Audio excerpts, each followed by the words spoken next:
Hi friends, இன்றைக்கி என் சமையல் அறையில் கிறிஸ்மஸ் ஸ்பெஷலாக கல்கல் ஸ்நாக்ஸ் செய்து காமிக்க போகிறேன். வாங்க எப்படி செய்கிறதுன்னு பார்க்கலாம்.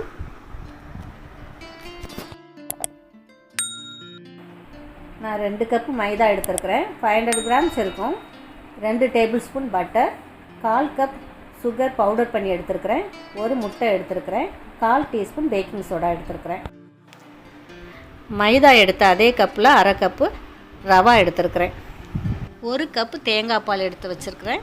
இப்போ நம்ம ஒரு பாத்திரத்தில் மைதா, ரவா, powder sugar, butter, egg, baking soda, salt எல்லாத்தையும் சேர்த்து ஒன்றா மிக்ஸ் பண்ணி எடுத்துக்கலாம்.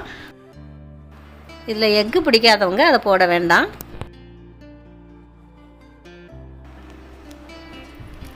இப்போ நம்ம எடுத்து வச்சுருக்கிற தேங்காய் பாலை கொஞ்சம் கொஞ்சமாக விட்டு நல்லா பிசைஞ்சு எடுத்துக்கலாம். சப்பாத்தி மாவு பதத்துக்கு நல்லா பிசைஞ்சு வச்சுக்கணும்.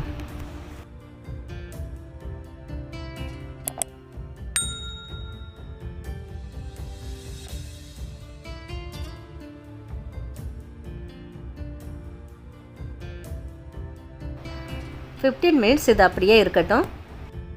15 மினிட்ஸ் ஆயிடுச்சு. இப்போ நம்ம இதை ரெடி பண்ணுறதுக்கு ஃபோக் எடுத்துக்கலாம். இப்போ ஃபோக் மேலே கொஞ்சமாக ஆயில் தடவிட்டு மாவை கொஞ்சம் கொஞ்சமாக எடுத்து இந்த மாதிரி சின்ன சின்ன உருண்டைகளாக்கி ஃபோக் மேலே வச்சு ஷேப் பண்ணி இது மாதிரி ரெடி பண்ணி எடுத்துக்கோங்க.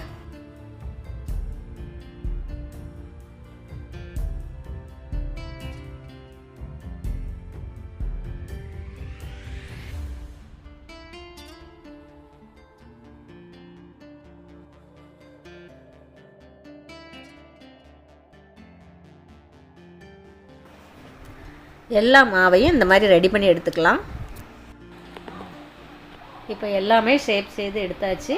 அடுத்து நம்ம இதை ஆயிலில் பொரித்து எடுத்துக்கலாம். கடாயில் ஆயில் விட்டு ஆயில் நல்ல ஹீட் ஆனதும் ரெடி பண்ணி வச்சுக்கிற கல்கல்லை கொஞ்சம் கொஞ்சமாக போட்டு பொரித்து எடுத்துக்கலாம்.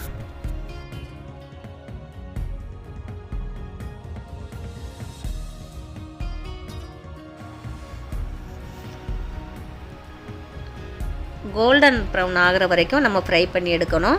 இந்த நேரத்தில் நம்ம ஃப்ளேமை கொஞ்சம் கம்மி பண்ணிக்கணும். ஏன்னா இல்லைனா உள்ளே வேகாமையே இருக்கும். அதனால் ஃப்ளேமை கம்மி பண்ணி வச்சுட்டு நம்ம ஃப்ரை பண்ணி எடுத்துக்கலாம்.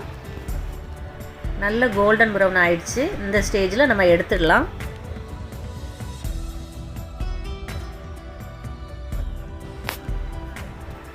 இதே மாதிரியே நம்ம எல்லாத்தையும் ஃப்ரை பண்ணி எடுத்துடலாம். இப்போ கல்கல் எல்லாமே ஃப்ரை பண்ணி ரெடி பண்ணி எடுத்தாச்சு. இப்போ நம்ம இதுக்கு சுகர் கோட்டிங் கொடுக்கணும். அதுக்கு சர்க்கரை பாகு நம்ம இப்போ ரெடி பண்ணிக்கலாம். இப்போ ஒரு பாத்திரத்தில் 1 கப்பு சுகர், 1/2 கப்பு தண்ணி விட்டு பாகு ரெடி பண்ணிக்கலாம்.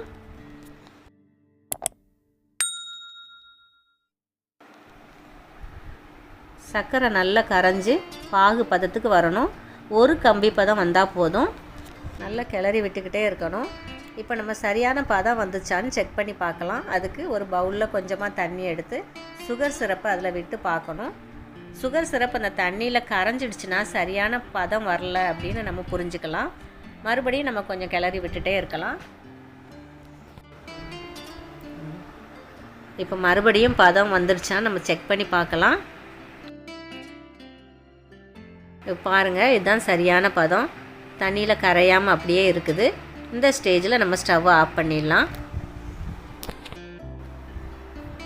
இப்போ ரெடி பண்ணி வச்சுருக்கிற கல்கல்லை சுகர் சிரப்பில் போட்டு நல்லா கிளறி விடலாம். சுகர் சிரப் எல்லா பக்கத்துலேயும் நல்லா படுற மாதிரி நல்லா கிளறி விடணும்.